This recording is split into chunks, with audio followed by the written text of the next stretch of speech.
first question, what's the Beyond Sports story? It's a journey that started 8 years ago. Prior to the World Cup in Brazil, we were both working for a different company at that time. Nicolaas was working for Ajax, and I was working for a tech company, also here based out of Alkmaar, the Netherlands. And in that tech company, we received nice new gadgets, like non-stop. Most of the gadgets were like just opened up to look how it worked, and then they were just tossed in some corner and nobody looked at it again. So I saw one day the Oculus Rift as well as the Google Glass coming in, and I very quickly had the idea for the Google Glass create something like what we now know as a VAR system, but then for referees. And that idea we took to the Dutch FA.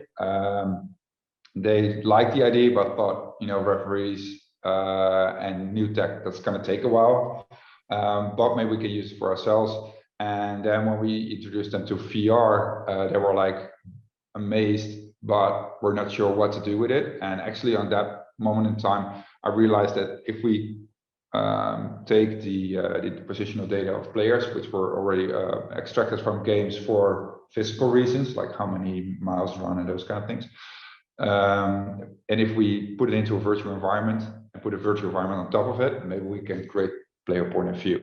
Nico heard about that story at Ajax, had a similar idea. The two of us met, and then we carved out a roadmap for our company, which is pretty accurate up until today, by being really flexible in the meantime.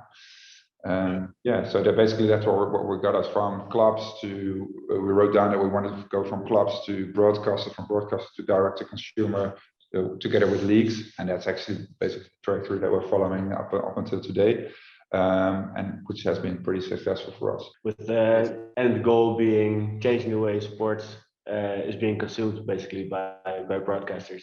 Using all this new technologies, using our simulations, we can do a lot more than just the linear video that you use from seeing on television. Tell me your experience in terms of what moment, was there a moment where you thought, yeah, we've nailed it, or is this a kind of more evolutionary or abstract concept? Well, the Eureka moment, I think not so much for us internally, but more that we were finally, that we're not the two nutcases with a story from Alkmaar trying to being like sort of spreading the word, like being on the road spreading the word, but finally being accepted because it was tangible proof of us, of our story being a real thing, is when we did the first Nickelodeon game 2 years ago together with the NFL, Nickelodeon CBS, and we had like this alternative world in a blocky environment, which was used in live broadcasts for highlights and halftime replay show. And not only in the show itself, it was really well accepted by a way bigger crowd than we anticipated up front.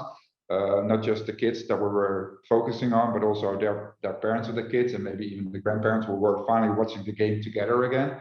But once it was uploaded to social media, we were #1 for a weekend across the US, like on Reddit and those kind of big pages. And we actually managed to get 2 billion impressions on our videos. And then it was like, you see, we were right. Like there's the appetite that we thought was there really is there. And later on, that won us two Emmys as well for doing that, which we're extremely proud of. What piece of advice would you give to founders getting started? One is being true to your goal, as in like truly believe that what you think is what you're doing is that you need to stay close to it, because there are so many people trying to distract you from your original path. And we always had a focus that we want to be good at sports, football first, or European football first, because we understood the game, and from there we took it to different sports. Our goal and objective was really clear to us, but having this clear goal, you need to be as agile and on the tip of your toes that you can getting there, because there are a lot of things that come to you that you don't anticipate up front. Having this goal as the clear objective and having a flexible mindset, that's what gets you where you want to go. The balance between within our team is just, it's been super great over the way we've grown over the past 8 years. We started with some good seniors, so to say, who could then train their own juniors to mid-years, and now we actually have a really solid base of people that have been with us for quite a lot of time because of that, because they grew up in our company, so to say, straight out of school mostly. I think that if you ask people in the company today, it doesn't feel like they're working for us. We're working as a team towards the goal that we want to get to. How did you find that balance? You talked to Nicolaas about the balance in the team. Was that a kind of organic? Instead of like buying in the talent like the big international teams, so to say, we're more like the back system of training our own guys. And I think that's really important, because it's not just training, like Sander said, like having them be part of the company. It's also training them in a way that makes sense for the company. People that come from our company should be really good employees at another company, or being really good entrepreneurs for themselves. So that's always been our vision. And if you treat people like that, they will treat your goal as their own goal.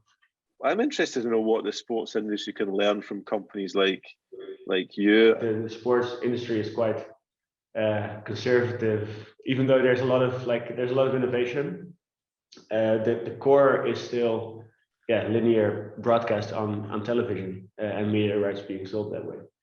That's the biggest challenge for us, has been like sort of shifting that way of thinking to there's actually more ways that you can get sports to the consumer. Where we think, especially for the new generation, that's the way to go. Is that if you've been trained that linear TV rights is the most profitable thing there is, and if you just look at it today, it still is, but it doesn't mean that it can change over time. So the objective is still to make money on the rights that you have, but it doesn't mean that you can still have an agile approach towards how you get there.